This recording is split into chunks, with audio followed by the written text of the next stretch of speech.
Eric Bakker, the naturopath. Thanks for coming back. I get so many questions about recovery, it's crazy. Lots of people have contacted me for so many years now saying, how do I know I'm getting better? What are the signs I look for? When can I introduce certain types of foods back in my diet? You know, is there a schedule to follow? Is there any specific protocol or things like that? It doesn't work like that, okay? It doesn't work like that. Everybody today wants everything so regimented and everything perfectly in line, you know, and everything boom, boom, boom, it all happens, you know, like within 10 minutes everything's done. And the body doesn't work like that. It never has, it never will, okay? Where's that bloody cell phone I got? These stupid things, in my opinion, are ruining so much with people, because I was at a friend's place the other day mentioning something about health, and then the wife is straight on to Google to see if what I'm saying is like factual or not. So you get sick of these Google crap, you know, you really do. So much important information will not be found on the internet, will not be found in studies, you know, or will not be found anywhere on Google. So much is lost already, unfortunately. You may find that hard to believe, but, you know, talking to someone like me who was here, you know, I was nearly 40 years old when Google came along, but so much knowledge I picked up from so many people over many, many years that was never online. It was what we call empirical observation. People learn things by dealing with people, not so much dealing with computers and robots and crap like that, you know, and Instagram all the time and Twitter and that. People learn by talking to people and experiencing things. It was a different world. So anyway, that's enough of my rant. But what should you look out for? What are the signs? Okay, we've talked about this quite a lot, about well-being signs, about better sleep, about better libido, about just feeling more optimistic and positive about yourself, about less bodily sensations, about better bowel function, nicer skin. All those things are signs that you're picking up, okay, that you're picking up on, that you're getting better. But here's the thing, don't always look at the primary complaint. And that's what most people do. If they go to a naturopath or a doctor, they'll have a big problem and they'll have some smaller problems. So the big problem is what they want to go away. So naturally, as they recover, that's what they expect to be gone. Like the first thing, it's gone. So people almost have this fallacious, bizarre belief that almost like you've got buttons on your body. Oh, bowel problem, flick that's off. Headaches, well, turn that knob down a bit with this pill. Hang on, I've got knee pain. Let me just flick that switch right off over here with this drug or this herb or whatever. It doesn't work like that, okay? When the body recovers, all sorts of sensations are produced, which some medical people almost see as symptoms that need drugs, that need treating by drugs, okay? Naturopaths like me with experience see recovery with people all the time, and we know about aggravations. They're quite common, okay? People commonly call these die-off reactions and all sorts of crappy, stupid names like that. But recovery is normal. If you fall off a bicycle and hurt your knee really bad, you can take anti-inflammatories, sure, okay? Or you can take, like I did when I had a bad motorcycle accident, you can wrap your leg in a ginger poultice, like I did. The doctors were freaking out. I didn't get blood clots and die like they thought. And within 6 to 8 weeks, I was back in the gym again. I couldn't walk 6 to 8 weeks prior. Natural medicine's got answers for everything, but medicine's quick to block out all this kind of information to people. How did I know my leg was recovering when it was really, really beat up bad? Okay, I knew it was recovering because I could feel it getting nice and hot and warm with the ginger, and lots of small, sharp shooting and darting pains in the muscle, in the ligament. You could feel as the body's recovering.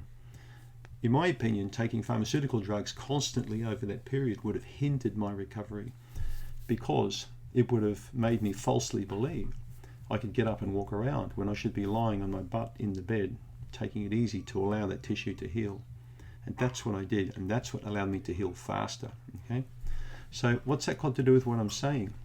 I'm trying to discourage you from looking at medicines, whether they're natural or pharmaceutical, to push symptoms down as you're recovering. It's not a good idea. Try to let your body go on autopilot. If it's guided by good food, lots of rest, and maybe some supplements, you know, that are indicated, you will notice recovery in almost a linear fashion. Recovery will be hindered by your inability to understand recovery. I'll say it again. Your recovery will be hindered by your inability to understand the recovery cycle of the body. As the body's repairing bowel tissue or cells around the body, all sorts of reactions can occur. Particularly in the gut, you could notice more bloating, more farting, weird motions for a period of time. Try and ride through these things. Try and ride through the noise, okay? Because recovery is going up. But remember, there's lots and lots of turbulence and noise in between. Relationships are the same. Nothing ever works smoothly, okay? And relationships are the same. What are signs of a relationship recovery if they're bad? You're feeling better about that person. That person's feeling better about you. That person's being more demonstrative towards you. You can feel this. And you should be able to feel a similar thing with healing, okay? A similar thing. You should start feeling better about yourself, better about other people that you were beating up on. Maybe last week you were really pissed with somebody because your back was hurting or your bowel was hurting, so you're snapping at someone. When you become less snappy, when you become a little bit nicer to be around, that's a huge sign of recovery because you're feeling better internally. That's a sign to look for, okay? Ask people, good dear friends and family, to keep an eye on you, and also from time to time give you a little bit of feedback on how they see your recovery.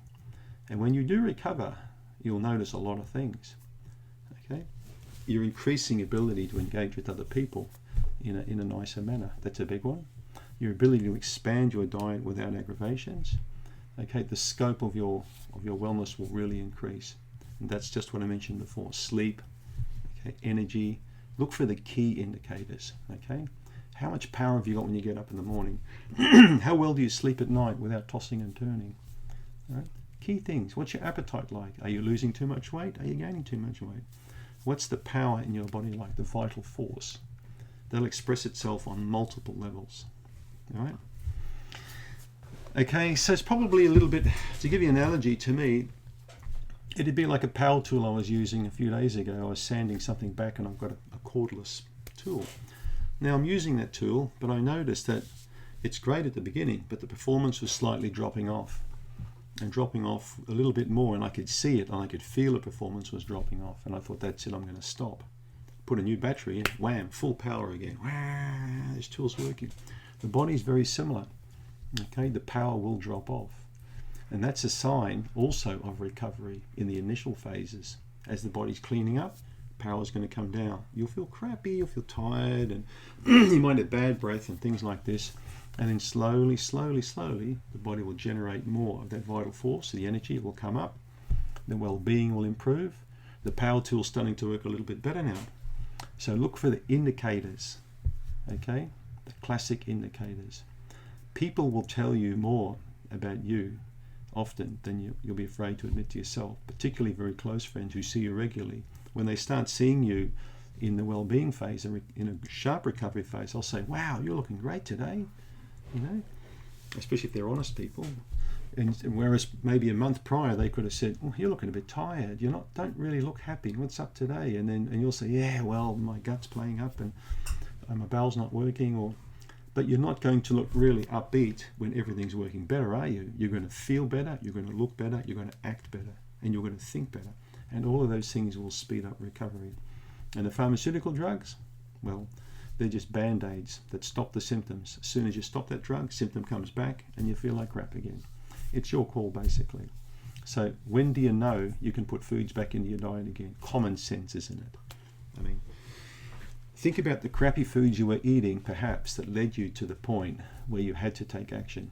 There's no point putting crappy foods back in the diet, any more than there's no point using a shitty, crappy power tool with a $2 battery. You get what you pay for in life. You get quality food. Could even be cheap organic carrots for all I care. You don't have to cost a lot of money to buy good food. So I hope you got something out of this, all right?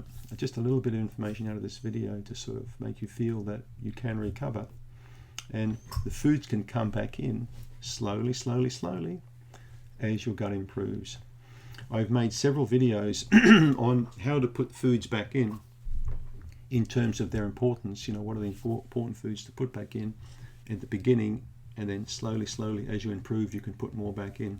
But be very careful in the initial stages. It's like a business. The initial stages, there's cash flow problems, there's major hassles with business. and most businesses tip over within a few years. Health recovery is like that too. As the business improves and it starts getting on a roll, it just gets bigger, it snowballs, it's a massive company that's got tons of money coming in.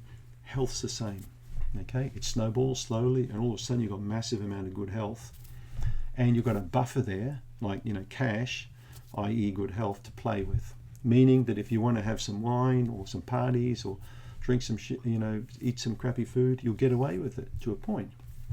And then, of course, you should pull your head in and bounce back, but you can do a lot when you're healthy. You can't do much when you're sick. Take care, my friends.